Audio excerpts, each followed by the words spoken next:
Bien évidemment, les vins rouges, blancs ou rosés ne se dégustent pas tous à la même température. Celle-ci influence énormément notre perception des arômes et des saveurs.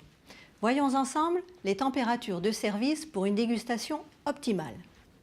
Commençons par les vins blancs. Le vin blanc sec a plus d'acidité que le vin rouge. Le muscadet, le riesling, le sancerre sont des vins blancs secs et vifs. On les sert plus frais, entre 8 et 10 degrés, pour souligner leur acidité et mettre en avant leur fraîcheur. Mais cela ne concerne pas tous les vins blancs. Les vins blancs de garde, comme le Corton, Grand Cru de Bourgogne, seront plus ronds en bouche, moins acides. Il sera préférable de les servir moins frais, à 12-13 degrés, pour souligner leur onctuosité. Comme les vins blancs secs, les rosés se dégustent plutôt frais. Les vins rosés secs, acides et peu tanniques, comme le Côte de Provence, se dégustent idéalement entre 8 et 10 degrés. Les vins rosés un peu plus corsés, comme le Tavel, se dégustent plutôt entre 10 et 12 degrés. Passons aux vins rouges.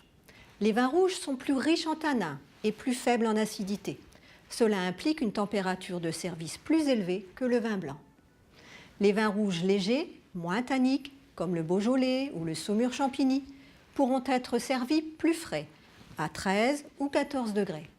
Les vins rouges corsés, plus riches en tanins, comme le Médoc ou le Châteauneuf du Pape, seront servis chambrés, entre 16 et 18 degrés. Attention, un vin rouge, même prestigieux, servi trop chaud, peut vous décevoir. La chaleur accentue le côté alcoolisé et rend le vin trop lourd. Les vins moelleux et liquoreux, comme le Jurançon et le Sauterne, sont par nature des vins sucrés, donc peu acides et très onctueux. Servis trop chauds, ils seront lourds, voire écœurants.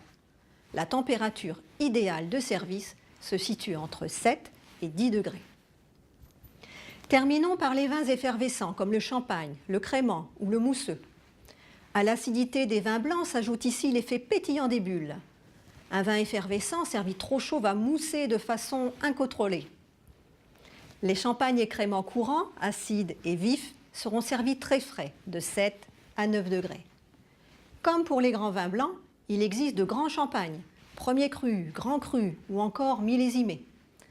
D'un caractère moins acide et plus rond, ces vins exceptionnels peuvent être servis à une température moins fraîche, entre 12 et 13 degrés.